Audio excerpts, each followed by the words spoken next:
Қазіргі кезде көп қазақтар 5 уақыт дәретін бар деп тек бұтын жуып құлшылық еткенін мақтан тұтып төбемізді тесе жаздайды.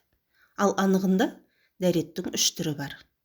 Яссауи бабамыз осы 3 түрлі дәретті былай түсіндіреді. Оның алғашқысы дене дәреті. Қазіргілердің мақтаныш көріп жүргені міне осы дене дәреті ғана. Екіншісі жүрек дәреті, ал үшіншісі тіл дәреті. Дене дәреті дегеніміз не? Тұла бойың таза болмаса құлшылыққа қатыспа. Тазалық иманның жартысы деген хадис шәріпте. Асыл рух таза тәннің ішінде құлшылыққа құштар болады. Дене дәретсіз болса, асыл рух жиіркеніп жиырылады. Рух шіркін қайраттанып сілкініп, үнемі сергек тұрмаса, нәпсінің уыты көңілге тез тарайды. Жүрек дәреті дегеніміз не?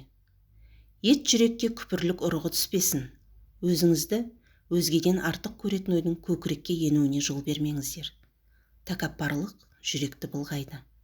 Көңілдің көзін қараңғылық пердесі қаптайды.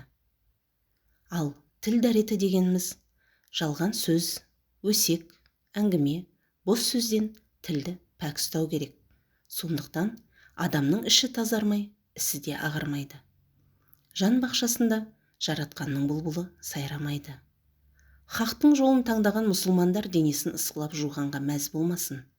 Көңілін кір басқан мұсылманға жаратқанның парыздары салмақ болып сезіледі. Құлшылықтан рахат алудың орнына азаптанып қиналады. Көңілдің кірі кетпей, хақтың нұры жүректің көзін ашпайды. Тазалық тән мен жанда қатар жүруі тиіс. Қожа Ахмет Яссауи бабамыз дәрет алудың хикметін осылай ашқан болатын. Сондықтан да тек дене дәретіне ғана көңіл бөлмей, жүрек, тіл дәретінде берік ұстаныңыздар. Жаратқанға деген құлшылық ғибадаттарыңыз қабыл болсын. Амин.